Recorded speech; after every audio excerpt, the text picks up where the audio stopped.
આ ઐતિહાસિક પ્રેસ વાર્તામાં ઉપસ્થિત સૌ પ્રિન્ટ, ઇલેક્ટ્રોનિક અને ઇન્ડિપેન્ડન્ટ મીડિયાના સાથીઓનું હું સ્વાગત કરું છું.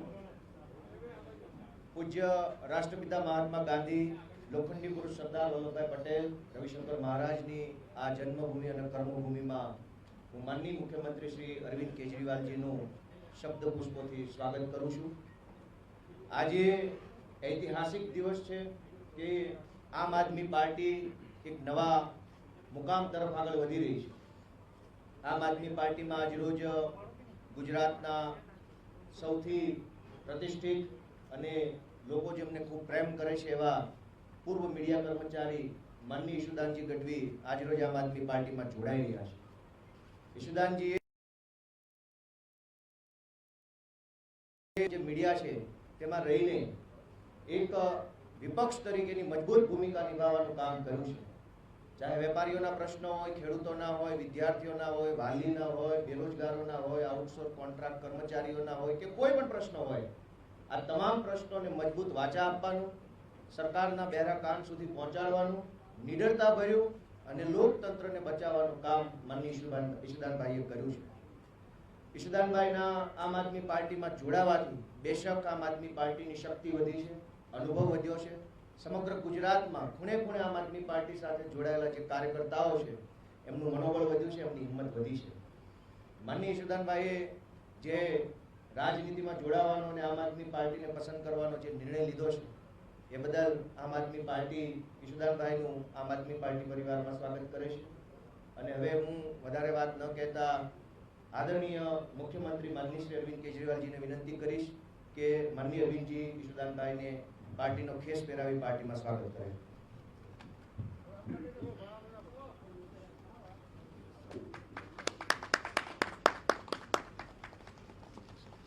स्वागत है आपका. Thank you. Welcome to the party. Thank you.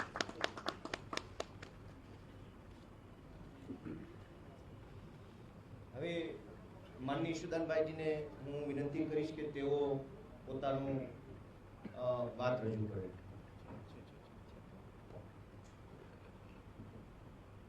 जय माता जी, जय श्री कृष्ण. मंच पर विराजमान लोकप्रिय मुख्यमंत्री दिल्लीना अरविंद केजरीवाल जी, प्रदेश अध्यक्ष आम आदमी पार्टी माननीय गोपाल इटालिया जी, प्रभारी श्री गुलाब सिंह यादव जी, संगठन मंत्री मनोज सोरठिया जी, सौ आम आदमी पार्टी कार्यकरो और पत्रकार भी. मित्रों, मैं छेल्ला 15-16 वर्षथी मारी पत्रकारितानी कारकिर्दीमां मैं क्यारे लोकोनो अवाज उठावવાનો प्रयास કર્યો, પણ ક્યારે એવું વિચાર્યું નહોતું કે હું પણ એક દિવસ આ સ્ટેજ ઉપર હોઈશ અથવા તો આવી મારી કોઈ મહેચ્છા નહોતી.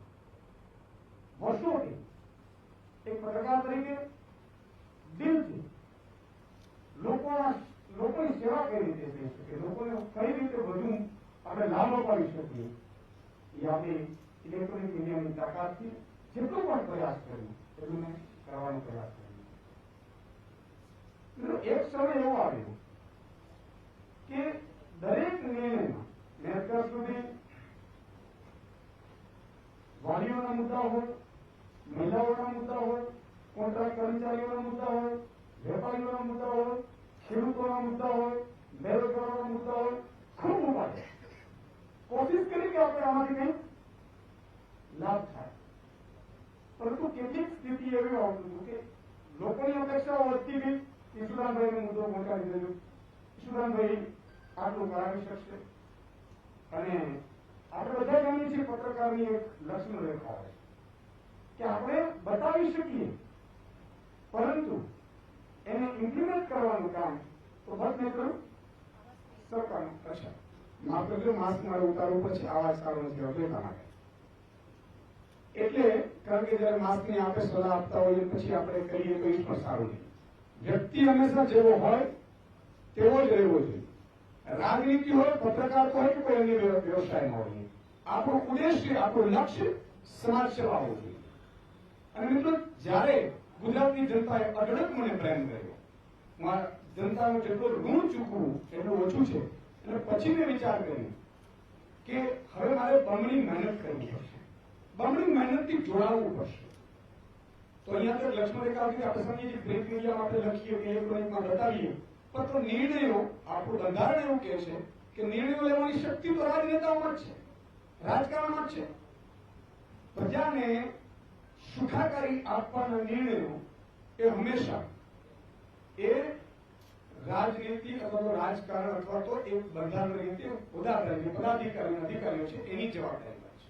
ભ્રષ્ટાચાર મુક્ત ગુજરાત બનાવવાની આપણે મુહિમ છે, ખૂબ સહયોગ મળ્યો, પણ અલ્ટિમેટલી વસ્તુ આવી ત્યાં ઉભી રહેતી હતી કે થતું હતું એટલું થતું હતું, પણ પછી આવાજ નહોતું પાછું.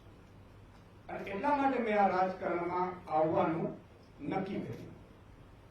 મિત્રો, પહેલા પણ મારો ઉદ્દેશ્ય સમાજ સેવા હતું, આજે પણ છે અને ભવિષ્યમાં પણ છે. હું વારંવાર કહું છું, કઈથી લઈ કઈ નથી જવાનું. કબીર સંત કબીરની એક વાક્ય રચના જે ખરેખર મને ઘણી ઇન્ટેલેક્ચ્યુઅલ લોકોમાં સમજી શકશે, મને આનંદ થશે કે જબ તું આયો ઇસ જગત में जब हंसे तू रोए और ऐसी करनी करके चलो कि તું હસે જગત.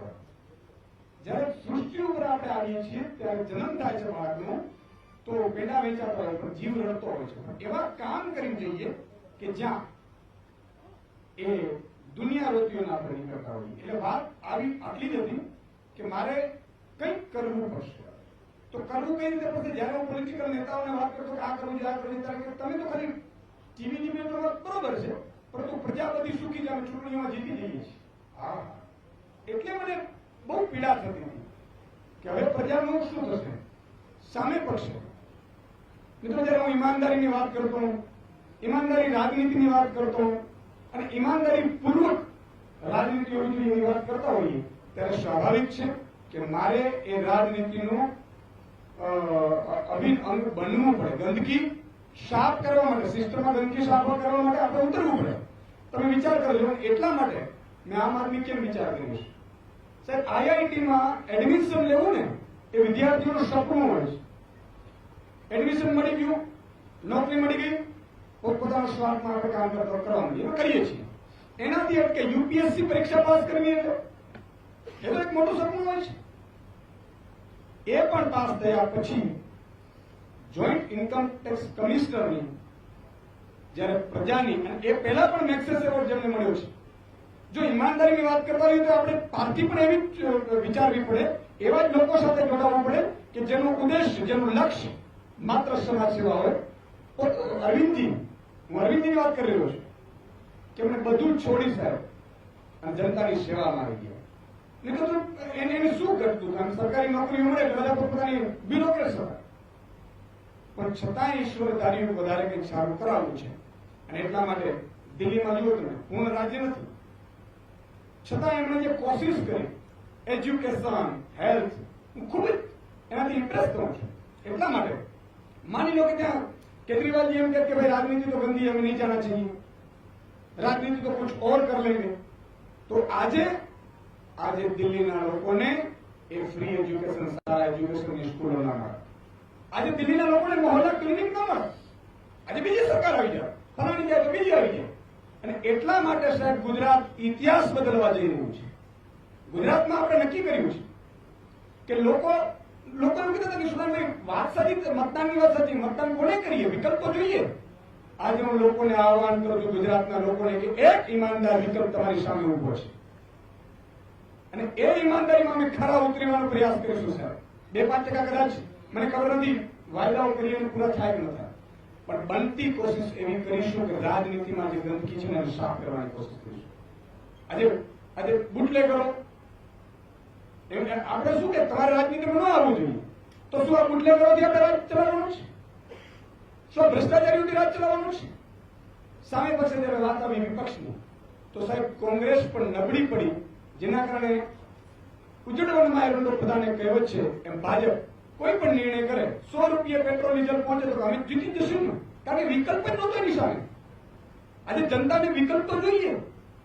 જનતા નોટામાં મત કરતી હતી સાહેબ, લાખોનો નોટામાં મત પડતા હતા. અને વારંવાર કહેતો હતો અને કહી રહ્યો છું, ત્યારે માની રહ્યો છું, કારણ કે ત્યારે મારી ભૂમિકા અલગ હતી, આજે ભૂમિકા અલગ છે. કારણ કે લક્ષ્મણ રેખા હતી ત્યાં સુધી મારે માત્ર ને માત્ર એ પત્રકાર તો ધર્મ નિભાવવાનો હતો. આજે હું જાહેરમાં કહું છું, ભાજપ અહીંયા લોકપ્રિય નથી, એનો વિકલ્પ નહોતો સાહેબ. આજે ગુજરાતમાં આજે ઘણા લોકોએ કીધું, મને ખબર છે કે આ યુદ્ધનું મેદાન છે, કોની સાથે લડીએ છીએ એ પણ ખબર છે, પણ શું ડરીને રહેવું? શું આમને આમ થવા દેવું, લૂંટ થવા દેવી? ગુજરાતને આટલો ભ્રષ્ટાચારી ઉતારીને નાનો નાનો નાગરિક છે, એ ટેક્સી ચાલક હોય, રિક્ષા ચાલક હોય, બસ ચાલક હોય, ફીઝને લઈને સાહેબ 25% ફી માફી કરવા માટે ગળા છે સુકાઈ ગયા હતા. તો મારી એટલા માટે અમે નિર્ણય લીધો છે, ગુજરાતની જનતાને આહવાન કરું છું કે આ નિર્ણય સંપૂર્ણ તમારા માટે છે. સ્વાર્થ માટે નિર્ણય હોઈ ન શકે ન તમારી. અને મેં પણ જે સ્ટેટથી હું છોડીને આવ્યો છું, મને પણ સારી નોકરી હતી, સારો પદ હતું, સારો પ્રતિષ્ઠા હતી, સારી સેલેરી હતી, ઘટતું શું હતું મારા? તોય જનતાની વચ્ચે જવાનું એટલા માટે નક્કી કર્યું સાહેબ કે જનતાની અપેક્ષા એટલી વધી ગઈ હતી. અને હું છેલ્લા 4-5 દિવસમાં ગામડાઓમાં હું 20,000 લોકોને મળ્યો, પ્રયાસ કર્યો ને સાહેબ. લોકોનો જો પ્રેમ છે, લોકોની જે આશાઓ બંધાણી છે, ઈશ્વરને પ્રાર્થના કરી કે આશાઓ આપણે ખરાબ થઈ. આજે મુદ્દો એ છે, વાત ઈમાનદાર રાજનીતિની છે. અને સૌ યુવાનોનું છેલ્લે આહવાન કરું છું, હું સૌ આમ આદમી પાર્ટીના મિત્રોનો પણ આભાર માનું છું. અને દરેક યુવાનને, મહિલાઓને, બહેનોને એ વિનંતી કરવા આવ્યો છું કે આજે તમારો ભાઈ આપણી ભાવિ પેઢી માટે, આપણા ગુજરાત માટે, આપણી ગુજરાતની અસ્મિતા માટે, ભ્રષ્ટાચાર મુક્ત ગુજરાત બનાવવા માટે, ખેડૂતો માટે, વેપારીઓ માટે, મહિલાઓ માટે સાહેબ આ મેદાનમાં ઉતર્યો છું. હવે સાથ આપજો. અને સાથ એટલા માટે આપજો કે આ પરમાર્થ માટેની લડાઈ છે, ધર્મ વિરુદ્ધ અધર્મની લડાઈ છે. સામે ગમે તેટલે હોય, મહાભારતનું યુદ્ધ થયું તો દુર્યોધનની સાથે ભીષ્મ પિતાથી માંડીને કર્ણથી માંડીને બધા હતા, પણ જીત હંમેશા ધર્મની થાય છે. આજે કૃષ્ણ છે, ગુજરાતની જનતા છે. ભલે મારે અર્જુન બનવું પડે, મને વાંધો નથી, પણ અપીલ કરું છું કે એક સાથે સહયોગ આપજો, સાથ આપજો અને તમારી આશાઓ ઉપર ખરા ઉતરવાની પૂરેપૂરી કોશિશ કરીશું. અસ્તુ. Thank you. आभार माननीय यशोदा जी. अब मैं माननीय मुख्यमंत्री महोदय जी से निवेदन करूंगा कि वो अपनी बात रखेंगे.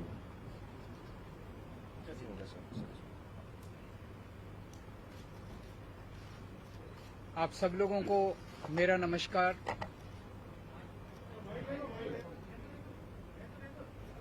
आप सब हेलो आप सबको मेरा नमस्कार.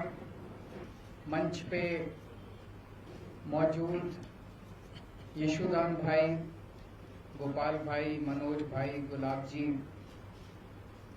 और मीडिया के सभी साथीगण, सबसे पहले मैं आपको एक छोटा सा किस्सा सुनाना चाहता हूं. आज सुबह सुबह मैं दिल्ली से अहमदाबाद आया. अहमदाबाद एयरपोर्ट से जब बाहर निकल रहा था तो एक कर्मचारी ने मुझे रोका. कहता है सर सेल्फी खिंचवानी है आपके साथ. सो उन्होंने सेल्फी खिंचवाई. फिर मुझसे पूछा कैसे आना हुआ. मैंने कहा यशोदान जी आम आदमी पार्टी ज्वाइन कर रहे हैं. कहते अच्छा. वो कहता है यशोदान तो गुजरात का केजरीवाल है.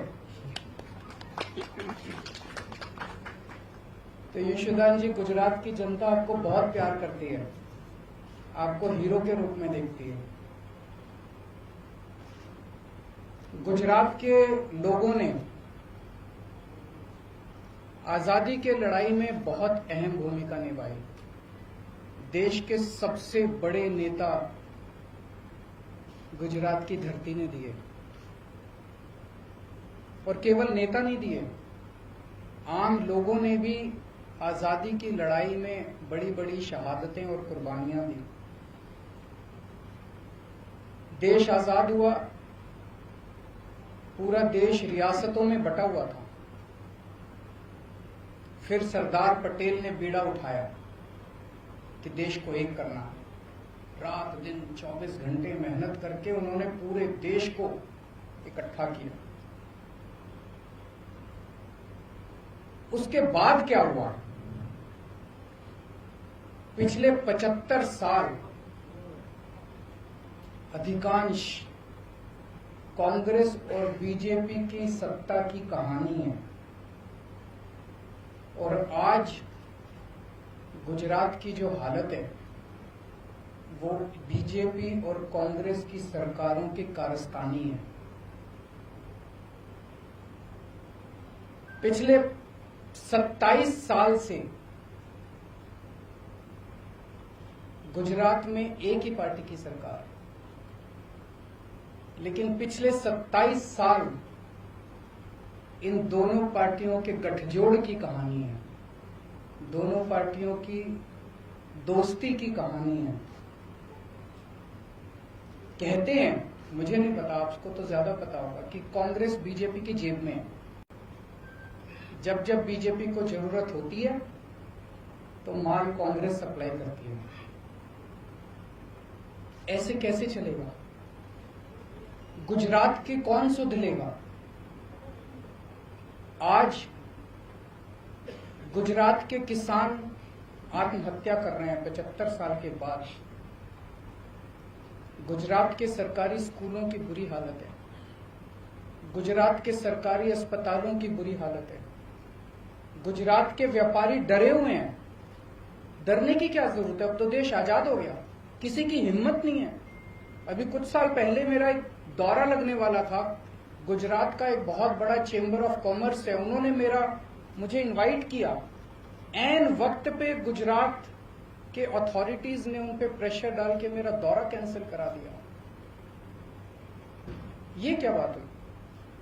गुजरात के व्यापारी डरे हुए। और पिछले 1 साल के अंदर कोरोना काल के दौरान जिस तरह से गुजरात को अनाथ छोड़ दिया गया, ऐसे लगा जैसे गुजरात के लोगों की सुध लेने वाला कोई नहीं है, गुजरात के लोगों का ख्याल रखने वाला कोई नहीं है। ऐसे हालात के अंदर यशोदान गढ़वी जी ने जो निर्णय लिया राजनीति में आने का, मैं यशोदान जी को तहे दिल से बहुत बहुत बधाई देता हूं। उनको क्या जरूरत पड़ी थी? जब किसी का कैरियर खत्म हो जाता है, जब किसी को कोई पूछने वाला नहीं होता, तब अगर कोई छोड़ छाड़ के राजनीति में आए तो समझ में आता है। लेकिन अगर कोई अपनी कैरियर की पीक पे अपने कैरियर को लात मार के राजनीति के अंदर आए तो वो गुजरात की जनता के लिए आ रहा है। पिछले कुछ सालों से यशोदान जी अपने टीवी चैनल के और अपने कार्यक्रम के जरिए एक एक आम गुजराती की आवाज बने हुए थे, उनकी आवाज उठाते थे। लोग उनके साथ अपने आप को रिलेट करते हैं। आज गुजरात का हर व्यक्ति यशोदान जी के साथ रिलेट करता है। लोगों को लगता है कि वो हमारी आवाज उठा रहे हैं, लेकिन सिस्टम के बाहर रह के आवाज उठा के समस्याओं का समाधान करवाने की अपनी एक सीमा है। सिस्टम के बाहर रह के हम नुक्स निकाल सकते हैं, शोर कर सकते हैं, आंदोलन कर सकते हैं, टीवी के ऊपर आवाज उठा सकते हैं, डिबेट कर सकते हैं, न्यूज में दिखा सकते हैं। लेकिन अगर सामने वाली सारी पार्टियां मिली हुई हों और उनको सुनने की जरूरत ही नहीं है, अगर सामने वाली पार्टियां कहे जो करना है कर लो, हमें तो कोई परवाह नहीं है, तुम जितनी आवाज उठानी है उठा लो, हमें तो कोई परवाह नहीं है, चुनाव का नतीजा तो पता ही है, हमें तो जीतना ही है, तो फिर क्या करेगा कोई आदमी? तो इन्होंने तय किया कि अब सिस्टम के अंदर जाके, कीचड़ के अंदर उतर के कीचड़ को साफ करना पड़ेगा। मैं समझता हूं कि ये इनका बहुत बड़ा त्याग है। ये छोटी बात नहीं है कि अपने कैरियर के पीक के ऊपर, कैरियर के टॉप के ऊपर जब कोई आदमी बैठा और वो अपनी कैरियर को लात मार के अगर वो राजनीति में आया है, तो मैं समझता हूं कि उन्होंने बहुत बड़ा त्याग किया है। मैं इनको बहुत बहुत बधाई देना चाहता हूं, इनके त्याग को सलाम करता हूं। और मैं समझता हूं कि जो आम गुजराती आज विकल्पहीन हो गया था, उसे लगता था कि विकल्प ही नहीं बचा गुजरात की राजनीति के अंदर, ये दोनों तो एक ही हैं, इनको वोट देना है, इनको वोट देना है, कोई फर्क नहीं पड़ता है, एक ही हैं ये दोनों। आज उनको एक सार्थक विकल्प मिला है। गुजरात के अंदर बैठा हुआ भी हर आदमी देख रहा है कि अगर दिल्ली के अंदर बिजली मुफ्त हो सकती है, 24 घंटे बिजली हो सकती है, तो गुजरात के अंदर बिजली इतनी महंगी क्यों है? गुजरात के अंदर बैठा हुआ आदमी देख रहा है कि अगर दिल्ली के अस्पताल 5 साल के अंदर इतने अच्छे हो सकते हैं, दिल्ली के स्कूल 5 साल के अंदर इतने अच्छे हो सकते हैं, तो 70 साल के अंदर गुजरात के स्कूल और अस्पताल अच्छे क्यों नहीं हुए? अब होंगे, अब बदलेगा गुजरात। अब यशोदान भाई ने जो बीड़ा उठाया है, मैं भगवान से प्रार्थना करता हूं, आज हम सब लोग मंदिर में बैठे हुए हैं, पवित्र स्थान पे बैठे हुए हैं, मैं भगवान से प्रार्थना करता हूं कि जो सपना, गुजरात के लोगों का सपना पूरा करने का जो यशोदान भाई ने संकल्प उठाया है, वो यशोदान भाई, गोपाल इटालिया जी, मनोज भाई, इनकी पूरी टीम गुजरात के 6 करोड़ लोगों के साथ मिलके, अब सब मिलके गुजरात को बदलेंगे। और बहुत शुक्रिया।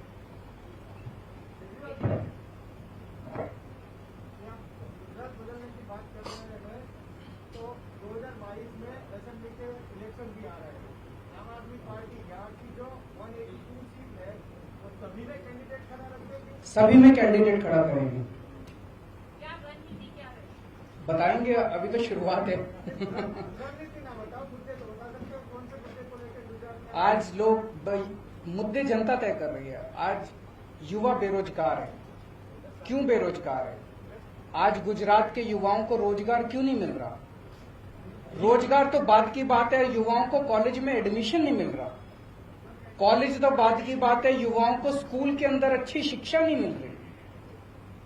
आज किसान आत्महत्या 70 साल के बाद क्यों कर रहा है? आज आपने कोरोना काल के अंदर देखा कि सरकारी अस्पतालों का और डिस्पेंसरियों का क्या हाल था। आज गुजरात के स्कूल खराब क्यों हैं? गुजरात के व्यापारी नाराज क्यों हैं? कोई भी तबका आप उठा लीजिए, मोटे मोटे तौर पे गुजरात की राजनीति खराब है, क्योंकि ये दोनों पार्टियां मिली हुई हैं, दोनों ने तय कर लिया मिलके चुनाव लड़ेंगे, और जब दोनों मिलके चुनाव लड़ते हैं तो उनको जनता की सुनने की जरूरत ही नहीं है। वो कहते हैं जनता जाए भाड़ में, हमारी तो चुनाव का नतीजा तो तय है। गुजरात जो अड़िखम गुजरात बोलते हैं, तो क्या दिल्ली मॉडल गुजरात होगा? नहीं, हर एक राज्य का अपना मॉडल होगा। दिल्ली का मॉडल दिल्ली मॉडल, गुजरात का मॉडल गुजरात मॉडल। किसी भी स्टेट की अपनी समस्याएं हैं, अपने समाधान हैं, अपना मॉडल है। गुजरात के 6 करोड़ लोग अपने विकास का मॉडल खुद तय करेंगे।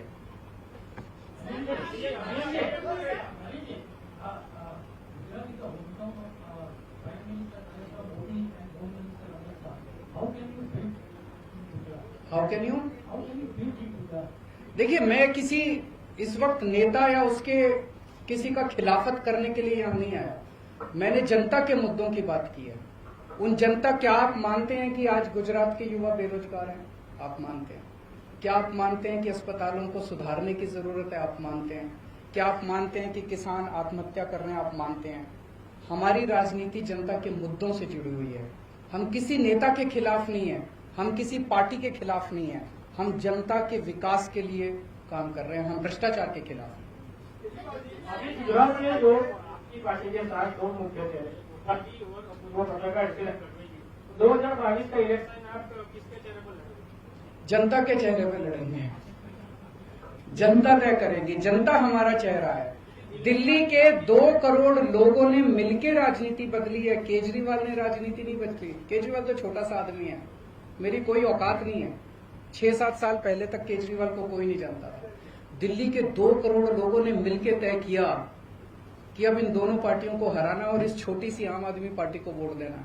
जनता ने आम आदमी पार्टी को वोट दिया और जनता ने राजनीति बदली। गुजरात के 6 करोड़ लोग अभी तक मजबूर थे, उनके पास विकल्प नहीं था। गुजरात के लोगों को तय करना है अब कि हमें राजनीति बदलनी है कि नहीं बदलनी। Thank you, thank you, thank you.